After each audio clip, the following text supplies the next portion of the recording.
بسم اللہ الرحمن الرحیم۔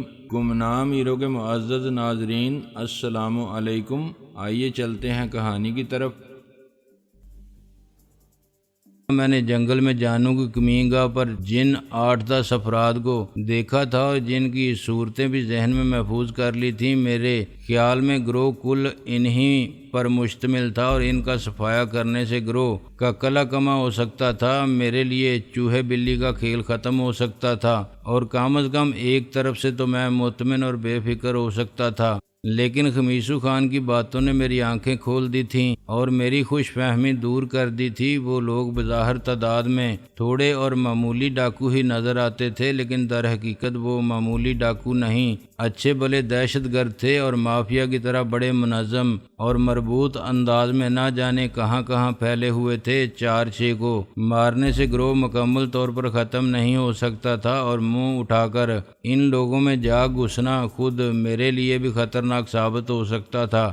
حد سے زیادہ خود اعتمادی میرے لیے نقصان دہ بھی ثابت ہو سکتی تھی۔ یہ اتنا آسان اور سیدھا سادہ معاملہ نہیں تھا، اس میں کچا قدم نہیں اٹھانا چاہیے تھا۔ خمیسو تو نہایت سنجیدگی سے مجھے گروہ میں شامل کرنے کے لیے لے چلا تھا اور پرسوں سے شاید وہ لوگ مجھے کام پر بھی بھیج دیتے۔ کام بھی سب سے پہلے اپنی محسنہ ہی کے گھر میں نقب لگانے کا تھا، لیکن میں اب محسوس کر رہا تھا کہ میرے لیے خمیسو سے جان چھڑا کر واپس چلے جانا ہی بہتر تھا۔ لیکن اس کے لیے کون سا طریقہ مناسب ہو سکتا تھا؟ میں اسی فیصلے پر پہنچنے کی کوشش کر رہا تھا۔ میں نے خود اپنے لیے کوئی راہ فرار نہیں چھوڑی تھی۔ بہرحال میں نے یہ ضرور محسوس کرایا تھا کہ ان کے اڈے پر جانے سے میرے لیے کسی بھی طرح بالفور واپس چلے جانا ہی بہتر تھا، خواہ اس کے لیے مجھے خمیسو خان کو ٹھکانے ہی لگانا پڑتا۔ ویسے بھی میرا ارادہ اسے جہنم رسید کرنے کا ہی تھا، لیکن اس کام کے لیے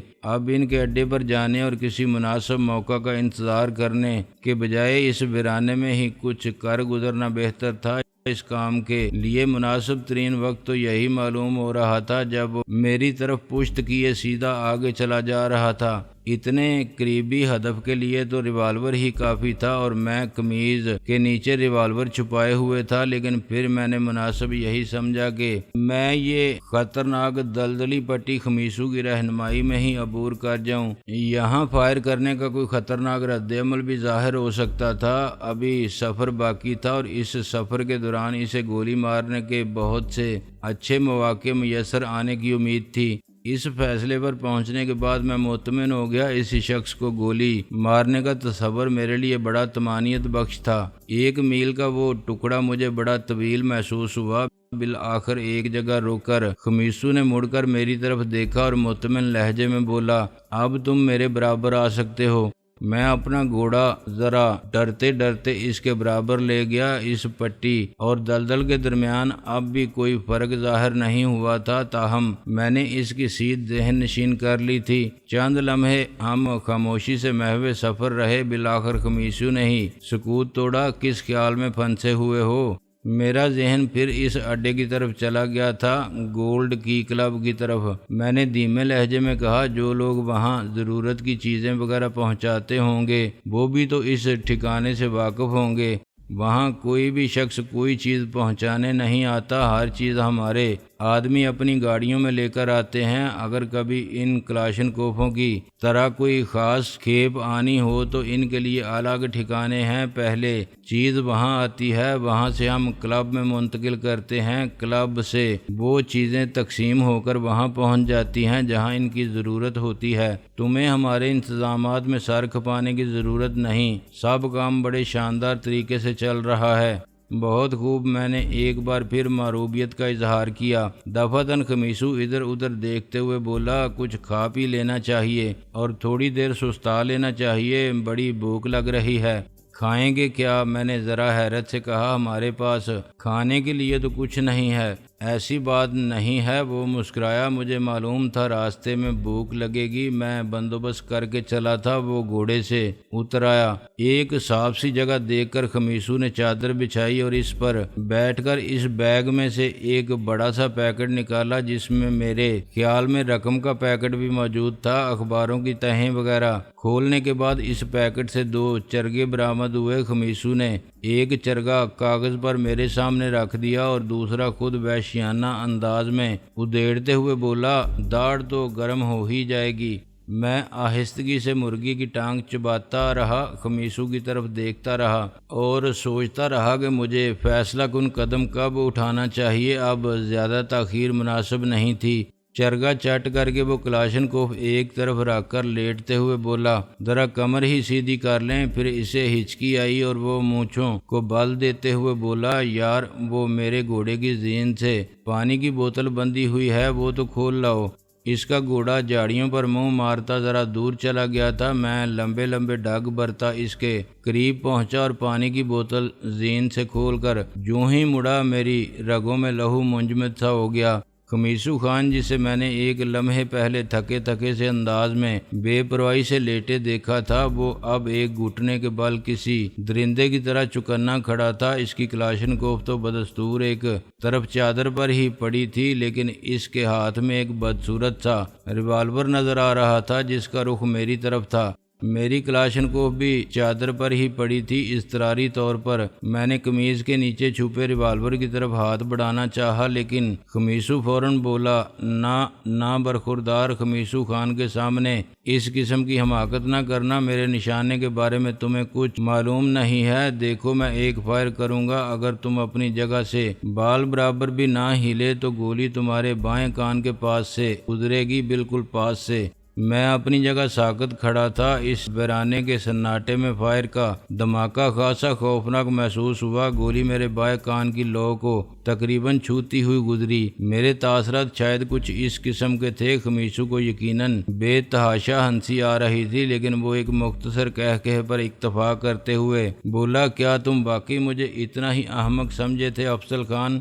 اس میں کوئی شک نہیں تھا کہ میں نے ابتدا ہی سے اسے ایک جاہل، احمق اور کوڑ مغز سمجھا تھا، مگر اب محسوس ہو رہا تھا کہ احمق وہ نہیں میں تھا۔ اس کے بارے میں میری رائے تو کافی دیر پہلے سے بدل چکی تھی، لیکن اب میں اس بدلی ہوئی رائے کی روشنی میں کوئی قدم اٹھانے کے بارے میں سوچ ہی رہا تھا کہ اس نے پانسا پلٹ دیا۔ بہرحال جو غلطی سرزد ہونی تھی وہ تو اب ہو چکی تھی، اس پر پچھتانے سے کچھ حاصل نہیں تھا۔ انسان زندگی کے میدان میں خواہ کتنا ہی کامیاب ہو، یہ دعویٰ نہیں کر سکتا کہ اس کا اٹھایا ہوا ہر قدم ہی درست ثابت ہوگا۔ بعض اوقات برقی رو کا جھٹکا لگنے سے انسان کے اعصاب جھنجھنا اٹھتے ہیں، لیکن وہ جھٹکا اس کے لیے مفید بھی ثابت ہوتا ہے۔ اس کی بہت سی خفیہ اور خفتہ صلاحیتیں بیدار ہو جاتی ہیں۔ اگر جھٹکا مناسب وولٹیج کا ہو تو بعض اوقات اس سے فالج کے مریضوں کو بھی فائدہ ہو جاتا ہے اور دماغی مریضوں کی حالت بھی بہتر ہو جاتی ہے۔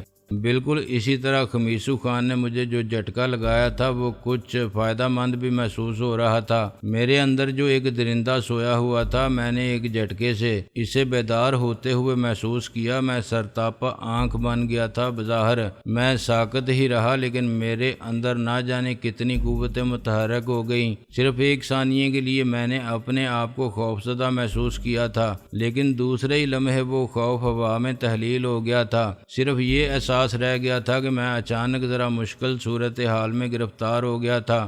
جس طرح اچھے بھلے سمجھدار اور باصلاحیت شخص کا پاؤں بھی راہ چلتے وقت اچانک کسی گڑھے میں پھنس سکتا ہے، بالکل اسی طرح مجھ پر بھی ذرا مشکل آن پڑی تھی اور مجھے اپنی صلاحیتوں کو کام میں لاتے ہوئے اس سے نکلنا تھا۔ اس میں کوئی شک نہیں کہ موت اور زندگی کے درمیان صرف بال جیسی باریک لکیر ہوتی ہے، لیکن اس حد فاضل کے ایک طرف رہنا کوئی ایسا مشکل بھی نہیں۔ کم از کم مجھے اب بھی زندگی والی سائڈ پر ہی رہنا ناممکن محسوس نہیں ہو رہا تھا، لیکن اس کے لیے ضروری تھا کہ میں کوئی غلطی نہ کروں۔ میدان میں دھندلی چاندنی پھیلی ہوئی تھی۔ روشنی کچھ زیادہ نہیں تھی، لیکن میں اس کی بموں کی خفیف سی جنبش بھی صاف دیکھ رہا تھا، اور غالباً یہی عالم اس کا تھا۔ ایک درندہ یقیناً اس کے اندر بھی رہتا تھا، بلکہ وہ درندہ اس کے اندر تو کم ہی رہتا تھا، زیادہ تر باہر ہی جھانکتا رہتا تھا۔ اس وقت وہ درندہ بھی پوری طرح چوکس تھا۔ میں نے اس کی بات کا کوئی جواب نہیں دیا تھا۔ وہ بھی مزید کچھ نہیں بولا تھا۔ اس کے چہرے سے مسکراہٹ کی نشانیاں غائب ہو چکی تھیں۔ چند لمحے ہم آنکھوں میں آنکھیں ڈالے ساکت کھڑے رہے۔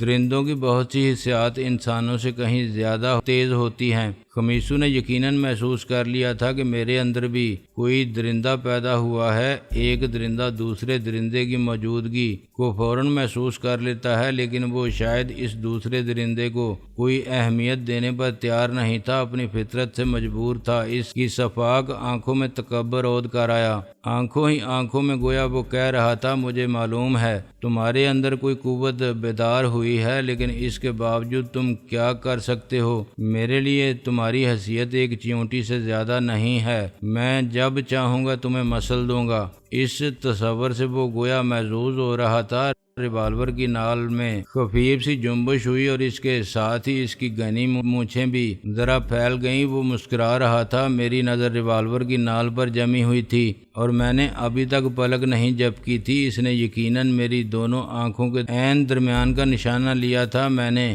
سانس روک لی اور ٹریگر پر اس کی انگلی کے بڑھتے ہوئے دباؤ کا اندازہ کرنے لگا۔ جھکائی دے کر گولی سے بچنے کے آرٹ میں ساری اہمیت وقت کے تعین کی ہوتی ہے۔ اگر ریوالور کی نال سے گولی برآمد ہونے کے بارے میں آپ کا اندازہ ذرا بھی غلط ہو گیا اور آپ ایک پل پہلے جھکائی دے گئے تو ایک ماہر نشانہ باز کی گن کی نال بھی اسی لمحے جھک سکتی ہے اور آپ کی کوشش رائیگاں جا سکتی ہے۔ اگر آپ کو جھکائی دینے میں ایک پل کی تاخیر ہو گئی تب بھی آپ بچ نہیں سکتے۔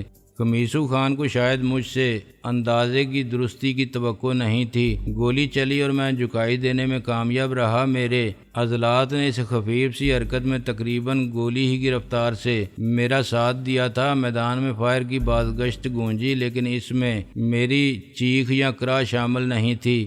خمیسو بدستور مسکراتے ہوئے بولا، تم نے خواہ مخواہ تکلیف کی، یہ گولی تو صرف تمہارے بالوں کو چھوتی ہوئی گزرتی۔ میں تمہیں اتنی جلدی ہلاک کرنا نہیں چاہتا۔ تمہاری کھوپڑی یا دل میں اتارنے کے لیے تو میں صرف آخری گولی کام میں لاؤں گا۔ اس سے پہلے تو میں ایک ایک کر کے تمہارے دونوں بازوؤں میں، پھر دونوں ٹانگوں میں اور پھر تمہارے پیٹ میں گولی ماروں گا۔ تمہیں شاید معلوم ہو کہ پیٹ میں گولی لگنے کے بعد موت بڑی اذیت ناک ہوتی ہے۔ میں تمہیں اذیت ہی کی موت مرتے دیکھنا چاہتا ہوں، آسان موت نہیں۔ میں دیکھنا چاہتا ہوں کہ موت جب تمہارے وجود کو سر سے پاؤں تک آری کی طرح چیرتی ہوئی گزرے گی تو تمہارے تاثرات کیا ہوں گے۔ میری نظر اب بھی اس کی انگلی پر ہی جمی ہوئی تھی جو ٹریگر پر ٹکی ہوئی تھی۔ اگر اس نے دوسری گولی ضائع کرنے کے بعد اندھا دھند بھی تیسرا چوتھا فائر کیا ہوتا تو میں اس کے لیے بھی تیار تھا، گو کہ وہ محض ایک جوا ہی ہوتا، ایسا جوا جس میں بازی جیتنے کا امکان صرف 1% ہی تھا، لیکن بعض اوقات 1% بھی بہت کام آ جاتا ہے، 99% درے رہ جاتے ہیں۔ میرے ہونٹ غیر ارادی طور پر سختی سے بھنچے ہوئے تھے۔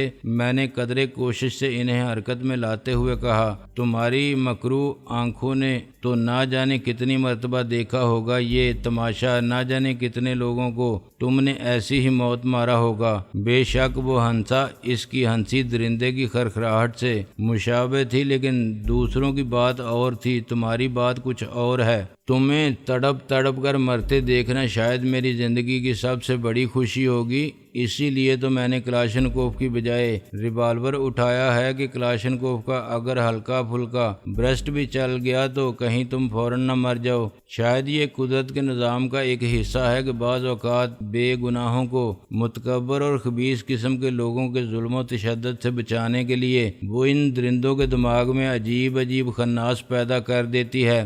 اگر ان کے دماغوں میں وہ خناس پیدا نہ ہو تو شاید وہ چند سیکنڈ میں بغیر کسی رکاوٹ اور مزاحمت کے اپنا کام کر گزریں۔ خمیسو خان کا مقصد بھی اگر صرف مجھے ہلاک کرنا ہوتا تو اس کا آسان ترین اور سیدھا سادہ راستہ یہی تھا کہ جب میری پشت اس کی طرف تھی وہ کلاشنکوف اٹھا کر ایک برسٹ مارتا اور میرا قصہ تمام ہو جاتا، لیکن قدرت نے اس کے دماغ میں ایک خناس ڈال دیا تھا۔ قدرت کے یہی اسرار و رموز ہوتے ہیں جن تک اکثر ہماری نظر نہیں جاتی۔ مجھ پر اتنا غصہ کیوں ہے تمہیں؟ میں نے اس کی ٹریگر والی انگلی سے نظریں ہٹائے بغیر پوچھا۔ تم نے مجھے گھونسا مارا تھا، مجھے یعنی خمیسو کو، جس پر آج تک کسی کو ہاتھ اٹھانے کی جرت نہیں ہوئی۔ اس کے منہ سے نکلنے والا ہر لفظ نفرت کے زہر میں بھجا ہوا تھا۔ مجھے ایک گونسے سے بے ہوش کر کے تم اپنے آپ کو بہت بڑا ترم خان سمجھ رہے تھے۔ وہ ایک اتفاق تھا کہ میں بے ہوش ہو گیا تھا، کھوپڑی کے کسی نازک حصے پر ہاتھ پڑ گیا ہوگا، دوسرے میں اس کے لیے تیار نہیں تھا۔ مجھے تمہاری طرف سے جوابی حملے کا خطرہ ہی نہیں تھا۔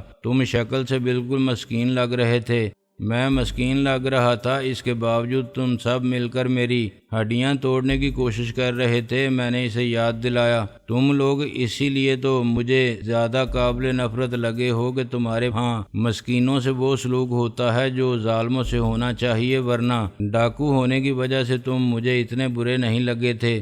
مگر تم مسکین کہاں ہو، تم تو بڑی منحوس چیز ہو۔ میں نے تمہیں عام سا آدمی سمجھ کر سخت غلطی کی تھی۔ اس کے ہاتھ میں ریوالور ساکت تھا۔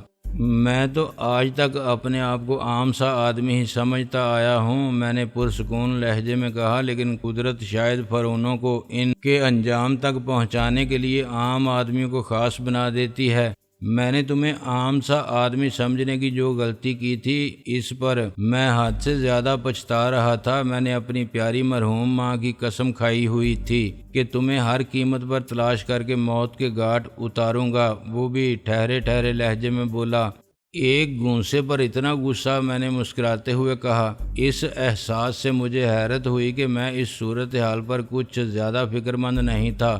ہاں، میں نے بتایا نا کہ اس سے پہلے کسی کو جرأت نہیں ہوئی تھی خمیسو خان پر ہاتھ اٹھانے کی۔ وہ الفاظ پر زور دیتے ہوئے بولا، میں پولیس کے ہتھے بھی چڑھا ہوں، جیل بھی گیا ہوں، جیل توڑ کر بھاگا تھا۔ تمہیں معلوم ہوگا کہ ہم جیسے لوگ اگر پولیس کے قابو میں آ جاتے ہیں تو ان کا کیا حشر ہوتا ہے، لیکن یہ خمیسو خان کی دہشت تھی کہ تھانے میں، جیل میں، حوالات میں کسی بڑے سے بڑے فن خان نے بھی اسے انگلی تک نہیں لگائی تھی۔ مار پیٹ تو دور کی بات ہے، کسی نے آنکھ میں آنکھ ڈال کر بات بھی نہیں کی تھی۔ اس نے ایک طویل سانس لی، لیکن اس کے ریوالور والے ہاتھ میں جنبش نہیں ہوئی۔ وہ بات جاری رکھتے ہوئے بولا، تمہیں بھلا میں کیسے معاف کر سکتا تھا؟ جب تم خود بخود ہی مجھ سے آن ٹکرائے تو میں نے دل ہی دل میں بڑا شکر ادا کیا تھا کہ مجھے تم کو تلاش کرنے کی زحمت نہیں اٹھانی پڑی۔ یعنی تم نے مجھے شروع ہی میں پہچان لیا تھا؟ میں نے دوستانہ سے لہجے میں پوچھا۔ بے شک، خمیسو نے جواب دیا۔ اس کا مطلب ہے بعد کی سب باتیں تم مجھے بہلانے اور مجھ پر روب جمانے کے لیے کر رہے تھے؟ میں نے جاننا چاہا۔ نہیں، باتیں سب ٹھیک تھی، میں نے تم سے ایک لفظ بھی جھوٹ نہیں بولا، کوئی گپ نہیں ماری۔ سچ بول کر کسی کو بیوقوف بنانا زیادہ آسان ہوتا ہے۔ میں تمہیں ساتھ ساتھ لیے پھر رہا تھا، ہر بات بالکل ٹھیک ٹھیک بتا رہا تھا، میں دل ہی دل میں مزے لے رہا تھا۔ تم سمجھ رہے تھے میں تمہارے ہاتھوں بیوقوف بن رہا ہوں؟ میں مزے لے رہا تھا کہ کس طرح تمہیں ساتھ ساتھ لیے پھر رہا ہوں، اور تمہیں شبہ تک نہیں کہ میرے روپ میں دراصل تمہاری موت تمہیں اپنے ساتھ لیے پھر رہی ہے۔ میں نے سوچا تمہیں میرے ہاتھوں سے مرنا تو ہے ہی، کیوں نہ تمہیں اس دنیا سے رخصت کرنے سے پہلے اپنے اور اپنے ساتھیوں کے بارے میں کچھ بتا دوں۔ بڑا لطف آ رہا تھا وہ باتیں کرنے میں، ہمیں اپنے بارے میں باتیں کرنے کا موقع کہاں ملتا ہے۔ ایک بار پھر وہ خرخرانے کے سے انداز میں ہنسا، لیکن مجھے تمہاری بیوقوفی پر یقین نہیں آ رہا۔ کیا تم واقعی یہ سمجھ رہے تھے کہ راہ چلتے جانو کے نائب کو پکڑ کر درخواست کرو گے کہ وہ تمہیں گروہ میں شامل کر لے اور وہ تمہاری بات مان لے گا؟ تمہیں اس وقت بھی شک نہیں ہوا جب میں نے اس پہلی ہی ملاقات میں اپنے بڑے بڑے معاملات تمہارے سامنے کھول کر رکھ دیے؟ چلو ان باتوں کو بھی چھوڑو، تم نے اس پر بھی غور نہیں کیا کہ میں نے ابھی تک تمہارا نام بھی نہیں پوچھا تھا؟ میں خاموش رہا۔ اس میں کوئی شک نہیں تھا کہ مجھ سے حماقت سرزد ہوئی تھی، لیکن کم از کم خمیسو کے سامنے اس کا اعتراف کرنا ضروری نہیں تھا۔ وہ ترحم آمیز سے انداز میں بولا، ویسے تم کیا سوچ کر مجھ سے ملے تھے؟ تمہارے ذہن میں کوئی بات تو ہوگی؟ ہاں، میرا ارادہ تھا کہ تم سب کو ہلاک کر دوں گا، ایسے ہی ویرانوں میں تمہاری قبریں بناؤں گا، ان کے سرہانے باقاعدہ کتبے نصب کروں گا اور سب سے اونچا کتبہ تمہاری قبر پر لگاؤں گا۔ میں نے سنجیدگی اور دیانتداری سے کہا۔ اس نے ایک زوردار قہقہ لگایا، فضا مرتعش ہو کر رہ گئی۔ وہ میری بات سے کچھ زیادہ ہی محظوظ ہوا۔ میں نے بدستور سنجیدگی سے کہا، ابھی میں نے اپنا ارادہ ترک نہیں کیا ہے۔ ہنستے ہنستے اس کی آنکھوں میں پانی آنے لگا۔ میں دھندلی چاندنی میں اس کی آنکھوں میں نمی کی جلملاہٹ دیکھ رہا تھا۔ تم ڈاکو کیوں بنے تھے خمیسو خان؟ میں نے اچانک ہی دھیمے لہجے میں پوچھا۔ تاریخ میں نام پیدا کرنے کے لیے، بڑا آدمی کہلانے کے لیے، الیکشن لڑنے کے لیے، وہ احتجاجیہ سے لہجے میں بولا، پھر یکدم جیسے اسے غصہ آ گیا زمین پر پاؤں مارتے ہوئے بالکل بدلے ہوئے لہجے میں بولا، ابے گدھے، ظاہر ہے مجبوریوں کی وجہ سے بنا تھا، اس معاشرے نے بنایا تھا مجھے ڈاکو۔ بکواس ہے یہ، جھوٹ بولتے ہو تم، میں نے غیر متزلزل لہجے میں کہا۔